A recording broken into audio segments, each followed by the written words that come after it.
आदर और सम्मान के योग्य वेदी पर उपस्थित सम्माननीय आचार्य श्री चंद्रदेव शास्त्री जी, आर्य समाज नानापेट के सम्माननीय पुरोहित जी, आपके नाम से थोड़ा परिचित नहीं है, ऋषि राज जी पुरोहित जी, और हमारे साथ में ढोलक पर संगत कर रहे हैं भाई धर्मपाल आर्य जी, आर्य समाज नानापेट के समस्त पदाधिकारी बंधुओं, बंधु पुरुषों, मातृशक्ति, अभी अभी हम सब ने मिलकर के संसार का सबसे श्रेष्ठतम कर्म यज्ञ संपन्न किया है। हम सब ने मिलकर के इस यज्ञ में आहुति प्रदान की, और मैं देख रहा था जो आज के यजमान थे, उन्होंने प्रार्थना भी परमेश्वर से की, मेरे अंदर से दुर्गुण, दुर्विषम, दुख, कष्ट, नरेश सब निकल जाए और अच्छाइयां धारण हो जाए। हमारे पुरोहित जी ने एक बड़ी अच्छी लाइन कही, अस्तोमा सदगमे तमसोमा ज्योतिर्गमे मृत्युर्मा अमृतम गमे। मेरा जीवन कैसा होना चाहिए? बोले असत्य से निकलकर सत्य मार्ग पर चलने वाला हो। अस्तोमा सदगमे तमसोमा ज्योतिर्गमे, अंधकार से प्रकाश की तरफ चले हम। और जीवन का मूल जो उद्देश्य है वो है अमृता, नहीं है, नहीं अपने जो जिस जीवन में बार बार हम आ रहे हैं, तो कहते बाद में अस्तोमा सदगमे तमसोमा ज्योतिर्गमे मृत्युर्मा अमृतम गमे, मृत्यु बंधन से छूटकर हम अमृत की कामना करें। इस अमृत की कामना कैसे कर सकते हैं? तो कहने लगे जब हम बैठ करके प्रभु का चिंतन करें, प्रभु का मनन करें, सुबह शाम बैठकर संधु उपासना करे, अंदर के विकारों को निकाल दे और बाहर की अच्छाइयों को अपने जीवन में धारण करे। यज्ञ हम करते हैं तो यज्ञ में आहुतियां प्रदान करते हैं। अभी अपन लोगों ने आहुति देते देते एक चर्चा की होगी, जब अपने आचमन किए थे तो आचमन करते समय मैंने एक मंत्र बोला, ओम अमृतोपस्तरणमसि स्वाहा। हे प्रभु, ये जो जल है मेरे जीवन का बिछौना बनकर मेरे जीवन की रक्षा करने वाला हो। ओम अमृतापिधानमसि स्वाहा। हे प्रभु, ये जल ऊपर से मेरा ओढ़ना बन करके मेरे जीवन का कल्याण करने वाला हो। अच्छा, उसके बाद में कहा सत्यम यशा श्री में श्री शैतान स्वाहा।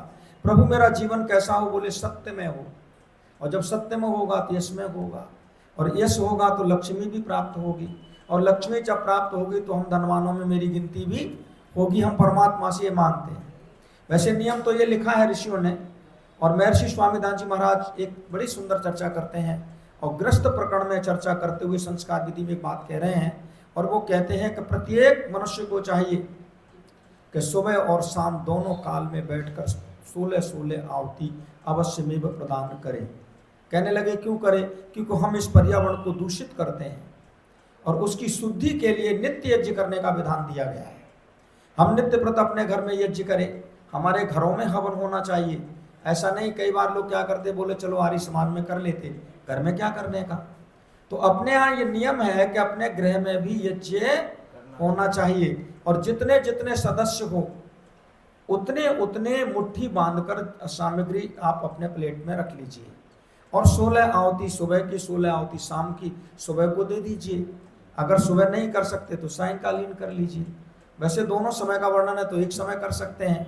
तो इसलिए हमारे घरों में यज्ञ करना बहुत जरूरी है, और हम तो ये कहते हैं जिन घरों में यज्ञ है उन घरों में बहुत सुंदर जीवन है। कवि ने बहुत सुंदर गीत लिखा, आप देखेंगे गाना क्या।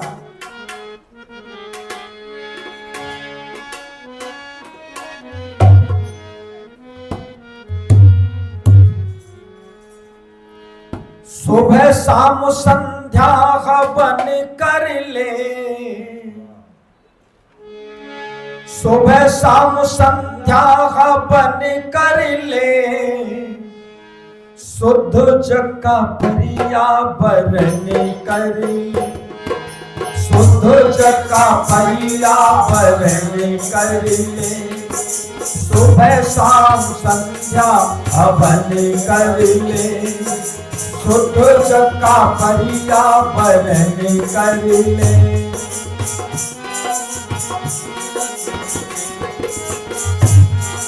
शुद्ध जग का पर्यावरण कर ले।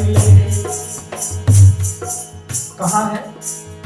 झाड़ू पोछा करके घर को सजाइए, झाड़ू पोछा करके घर को सजाइए, फिर वेद मंत्रों से हवन को रचाइए, फिर वेद मंत्रों से हवन को रचाइए, फिर वेद मंत्र रटन कर ले, फिर वेद मंत्र रटन कर ले, सुबह शाम संध्या हवन कर ले, शुद्ध जगता पर्यावरण कर ले, सुबह शाम संध्या हवन कर ले।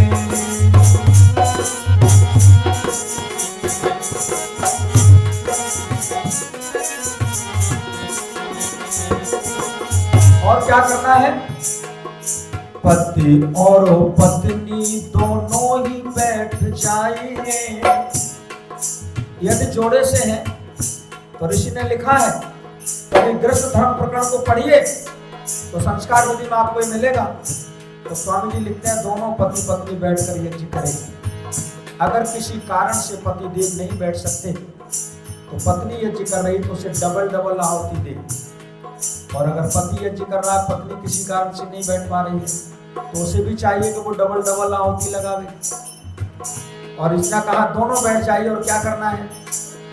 पति और पत्नी दोनों ही बैठ जाइए, आस पास अपनी संतान को बिठाइए, आस पास अपनी संतान को बिठाइए, फिर वेद मंत्र रटन कर ले, फिर वेद मंत्र रटन कर ले, सुबह शाम संध्या हवन कर ले, शुद्ध जगता पर्यावरण कर ले, सुबह शाम संध्या हवन कर ले।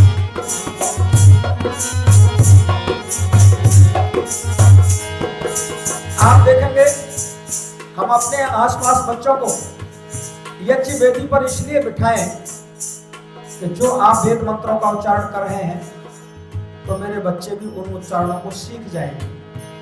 वेद में जो हम यज्ञ की प्रक्रिया है वो धीरे धीरे मेरे बच्चे सब सीख जाएंगे। अभी हम लखम जी भाई बेलानी जी के परिवार में कई दिन सत्संग के लिए गए। सायंकालीन का समय था, हम लोग वहां पहुंच गए। उनके घर पर कल का भोजन भी था, तो सारे बच्चे इकट्ठे हो गए और बच्चे इकट्ठे होकर सामूहिक संध्या होती थी रोजीना। जिनके घर भोजन होता वहां सामूहिक संध्या हम करते। और मैं भी ये चाहूंगा कि आप लोग भी सामूहिक संध्या में जरूर बैठे करें। तो संध्या होती तो बच्चे, छोटे छोटे बच्चे सारे मंत्र याद करिए और सब मंत्र बोलते बच्चे, पूरा परिवार आनंदित होता। तो है क्या कि अपने जब बच्चों को बिठाएंगे तो उनको संस्कारित होना पड़ेगा, और वो संस्कार उनके जीवन में आएंगे तो वेद मंत्र को कंठस्थ कर लेंगे। इसलिए कहा है पति और पत्नी दोनों ही बैठ जाइए, आस पास अपनी संतान को बिठाइए, फिर वेद मंत्र रटन कर ले, फिर वेद मंत्र रटन कर ले, सुबह शाम संध्या हवन कर ले, शुद्ध जगता पर्यावरण कर ले, सुबह शाम संध्या हवन कर ले।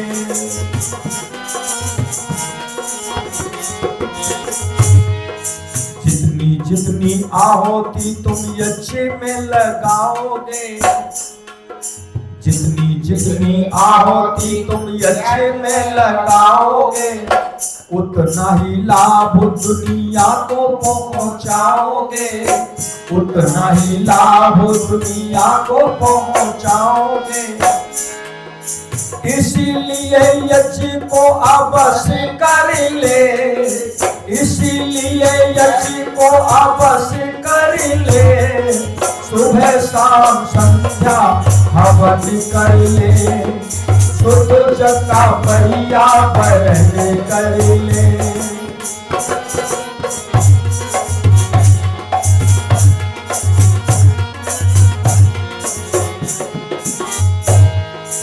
यज्ञ करते करते जब यज्ञ में हो जाओगे, यज्ञ करते करते जब यज्ञ में हो जाओगे, यज्ञ क्या होता है इसे जान जब पाओगे, यज्ञ क्या होता है इसे जान जब पाओगे। शिव पाल थोड़ा सा जतन कर ले, शिव पाल थोड़ा सा जतन कर ले, सुबह शाम संध्या हवन कर ले, शुद्ध जता भैया भरण कर ले, सुबह शाम संध्या हवन कर ले, शुद्ध जता भैया भरण कर ले, शुद्ध जता भैया भरण कर ले, शुद्ध जता भैया भरण कर ले, शुद्ध जता भैया भरण। अब अपन को क्या करना है भाई? शुद्ध पर्यावरण करना है। तो पर्यावरण को शुद्ध करने के लिए यज्ञ बहुत जरूरी है। इस दुनिया में जीना है तो यज्ञ बहुत जरूरी है। अब आप कहेंगे कैसे? आपने देखा होगा अभी लगभग 4 वर्ष पूर्व अपने संपूर्ण भारतवर्ष के, संपूर्ण वर्ल्ड की बात कर रहा हूं, एक रोग आया। कौन सा आया दीदी रोग? कोरोना। अब जब कोरोना रोग आया तो लोग जाम हो गए अपनी अपनी जगह। मैं मध्य प्रदेश में था, जिला भिंड में, और 21 तारीख को मेरा कार्यक्रम चल रहा था। एसडीएम साहब आए और उन्होंने हमारे कार्यक्रम के सामने आकर के हम लोगों से एक माइक पर उन्होंने घोषणा की, जिस किसी को जहां भी अपने स्थान पर पहुंचना हो वो पहुंचे, कल संपूर्ण भारत बंद रहेगा, कोई वाहन कोई व्यक्ति बाहर नहीं निकलेगा। तो मैंने भी, आर्य समाज के मंत्री जी थे, मैंने कहा मंत्री जी अब तत्काल मुझे भी जाने दीजिए। तो जैसे तुरंत शांति पाठ हुआ, कार्यक्रम संपन्न हो गया। अब मैंने अपनी बाइक को उठाया, मैं निकल गया अपने घर के लिए। मैं शाम तक अपने घर पहुंच गया। सुबह को लॉकडाउन लग गया, और लॉकडाउन लगा तो एक दूसरे का दर्शन करना मुश्किल हो रहा था। आना जाना, आवागमन सब कुछ बंद हुआ।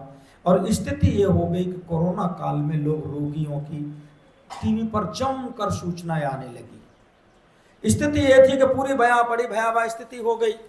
अब भाई चर्चा शुरू हुई, लोगों ने कहा कैसे करोगे, क्या करोगे, क्या होगा, कैसे होगा। तो मेरे से लोग फोन करते, तो मैंने एक काम करना शुरू किया लोगों से। सुबह मार्केट खुलता था कुछ थोड़ी देर के लिए, तो सुबह सुबह जाइए और अपने 9 बजे तक जो कुछ शेयर करना है वो लीजिए, अपने घर आ जाए। तो मैं गया, तो मैंने लोगों से चर्चा की अपने में। तो मैं अपने घर में कई चीज़ लाए, औषधियाँ लाए, और उन औषधियों को घी सामग्री आदि में मिलाकर नित्य यज्ञ शुरू कर दिया।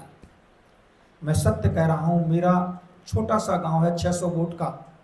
मेरे गांव में एक भी व्यक्ति को, किसी को कोरोना पॉजिटिव नहीं पाया गया।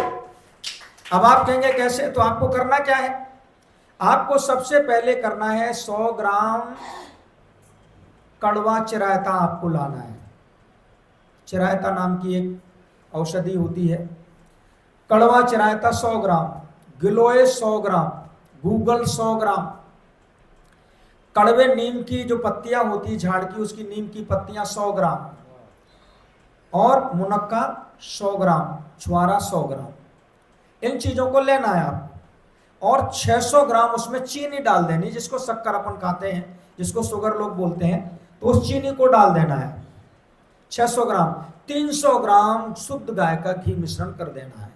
इन सारी औषधियों को लाके कूट पीस करके मिलाइए, और मिला करके इसको कूट पूछ करके क्या करना है, 2 किलो हवन सामग्री में मिलाकर रख लीजिए।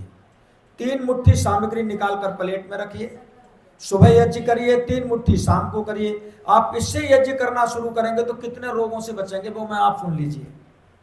आपको कभी वायरल फीवर नहीं होगा, पहली चीज। आपको चिकनगुनिया नहीं होगा, आपको चिकन पॉक्स नहीं होगा, आपको मलेरिया नहीं होगा, आपको टाइफाइड नहीं होगा, और आपको डेंगू नहीं होगा, और आपको जुकाम नहीं होगा।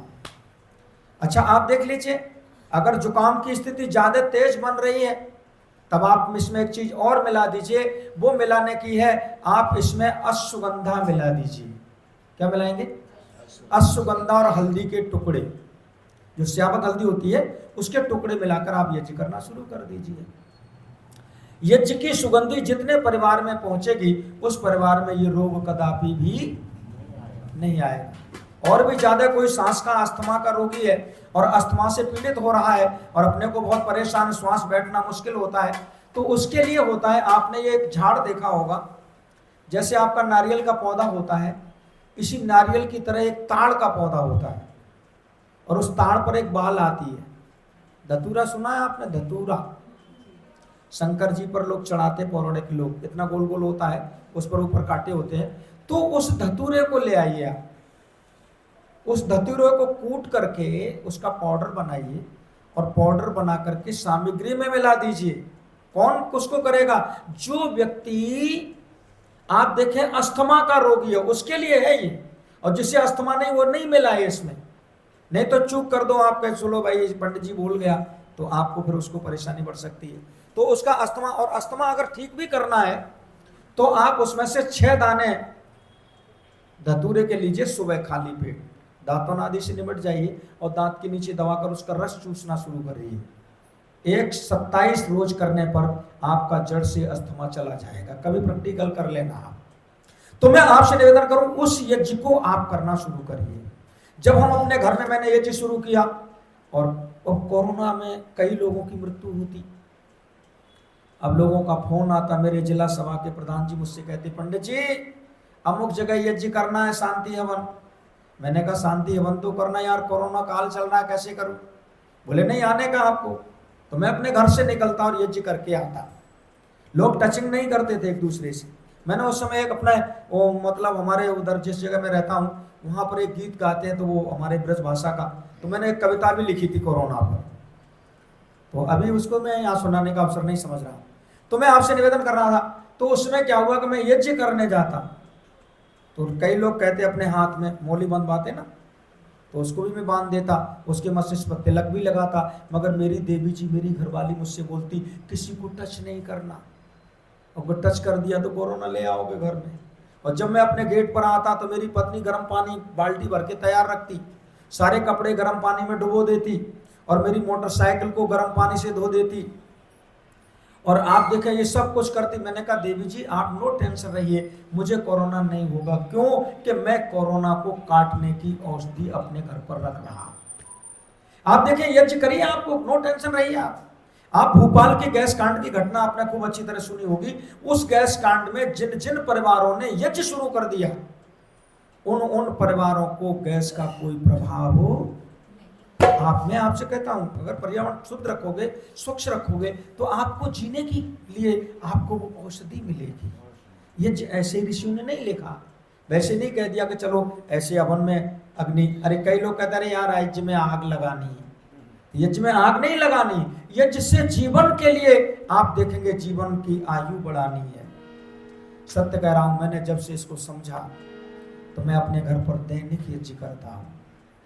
अब मैं यहाँ हूं तो मेरी पत्नी यज्ञ करती, मेरी बेटी यज्ञ करती, मेरी पुत्र वधुएं यज्ञ करती है।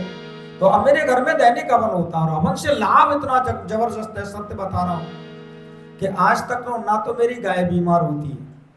मैं गाय पालता हूं और भैंस भी पालता हूं, मेरे घर में दूध भी होता है, तो गाय भैंस सब कुछ पली, कोई बीमार नहीं, किसी बच्चे को किसी को कोई बीमारी नहीं होती और कोई ऐसा नहीं, और मोहल्ले के लोगों को स्वाभाविक लाभ मिलता है।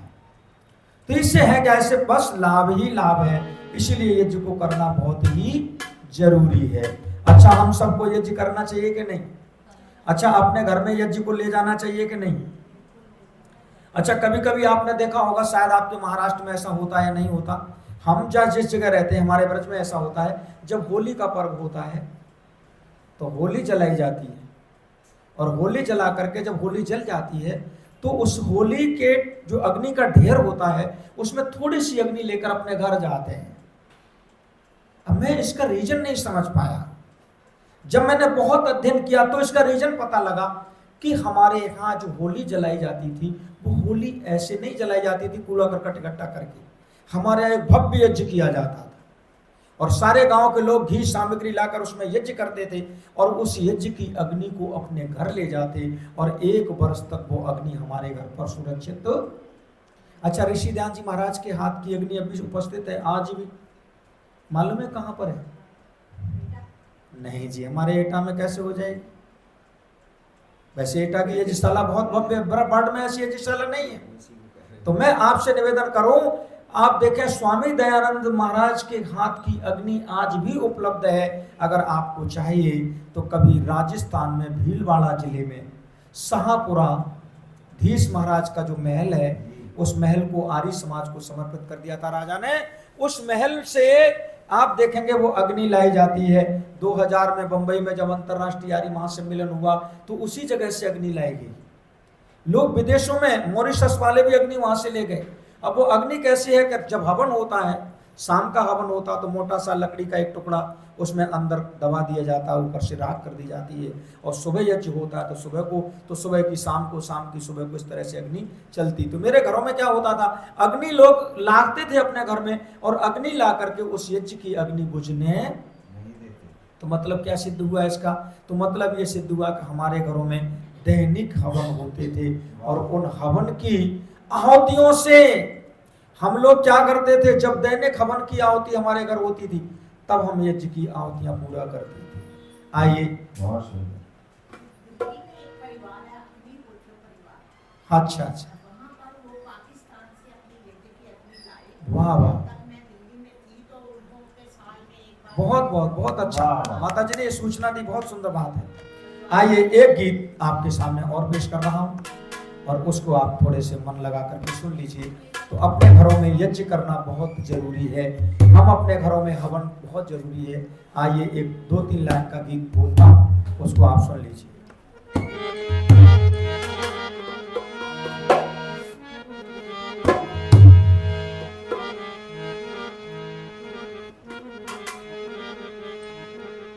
सुबह शाम प्रभु का भजन कर लो,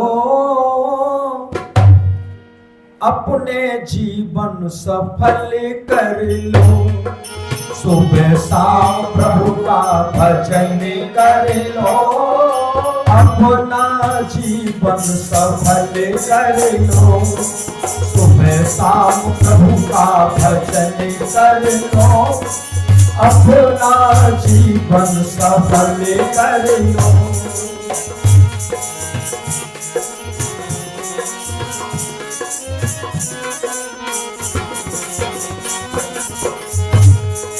प्रातः काल उठ करके सोच को जाइए, नहा धो आसन लगा प्रभु जी को दाइए। नहा धो आसन लगा प्रभु जी को दाइए। ओम नाम माला रटन कर ले, ओम नाम माला रटन कर ले। सुबह शाम प्रभु का भजन कर ले, अपना जीवन सफल कर ले। ओम नाम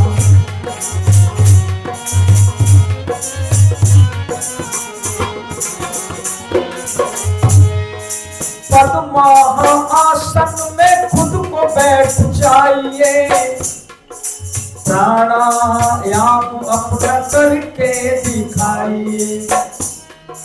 पद्मासन में बैठिए या जो सुखासन में बैठ सकते हैं, जो अपनी गुदा होती है उस गुदा को ऊपर की तरफ खींचिए और नाभि को पीठ की रीढ़ की तरफ खींचिए और हृदयस्थ वायु को हृदय की तरफ खींचिए और तब प्राणायाम सिद्ध करिए। तो कहते प्राणायाम जब सिद्ध करना शुरू करोगे, पद्मासन में खुद को बैठ जाइए,